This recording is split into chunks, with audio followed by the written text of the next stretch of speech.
USMCA was brought up many a times. Canada for sale was brought up as well. The Prime Minister, of course, said there are some things that are not meant for sale, like the White House or Buckingham Palace, like he said. But to break it all down, what does it mean? What is the tone of this conversation? Started very, very positively with compliments being showered on Prime Minister Carney. Let me bring in CTV News Chief Political Correspondent Vassy Kapelos, listening into that conversation very closely. Your takeaways, Vassy?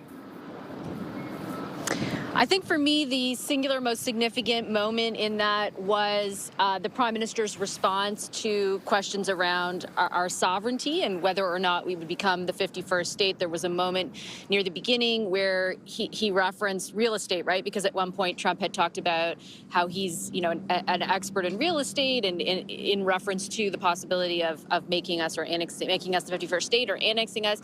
And the Prime Minister said something to the effect of, like, in real estate, some things are never for sale.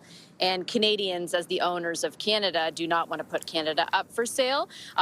Donald Trump did not appear to take offense to that statement. He still, our own Michael Couture repeated a question or asked him again, like, are you giving up on this? And he said, well, that's a long-term thing. He seemed to indicate that, it's not like he's taking it off the table. He talked again about the artificial border, but he didn't seem kind of taken aback by the position that Mark Carney, that the Prime Minister articulated. And I think for Canadians, it was important to hear that point articulated, and I think you have to give the Prime Minister credit for doing so in the manner that he did. A couple of other takeaways mostly involve USMCA, which the President seemed to indicate he still agreed with, and that would perhaps provide a floor for future negotiations. He again repeated all the falsities about the disproportionate, in his view, not correctly, but in his view, trading relationship between our two countries, but seemed to say that there wouldn't be more tariffs, additional tariffs, but also that these tariffs that are in place right now on steel and aluminum, for example, or on cars, would be here to stay. So those are my primary takeaways, sort of like at the beginning of some sort of discussion on where the trade relationship goes from here. Not a lot of clarity necessarily on exactly what that looks like.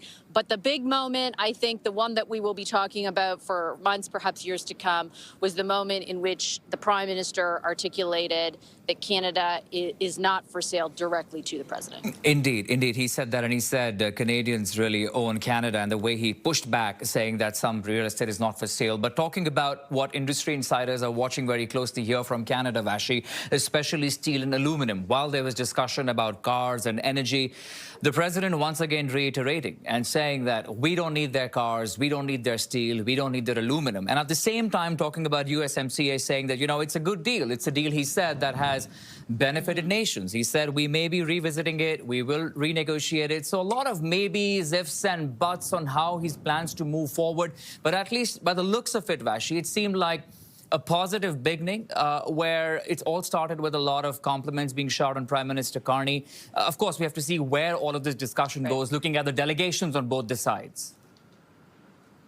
Yeah, it's hard to reconcile a lot of what he said around trade. I'm not sure whether we can say it's good or bad at this point, because we have no idea what happens next. But it certainly didn't end up with the Prime Minister being Zelensky, which is, I think, the primary risk factor that existed going into this meeting. I think on the tariffs, if you are, for example, in the steel and aluminum industry, there was nothing positive about what the President said. He was very specific when asked another specific question, which is, are you going to take them off? Like, is there anything Mark Carney could say today that would, prompt you to lift those tariffs? And he said unequivocally no. So I think it's safe to assume the tariffs that are in place are there. But he also indicated earlier that there wouldn't be additional tariffs. I don't know how seriously we can take that, but it's at least a sign that maybe things are status quo for a while. Okay, we'll leave it at that for a moment. Of course, we'll chat with you again, Vassy. Thank you so much for joining us for now. And we will have full coverage of the Prime Minister's meeting with President Trump today, including a special edition of Power Play with Vassy Kapelos live from Washington. That's at 5 p.m. Eastern. Stay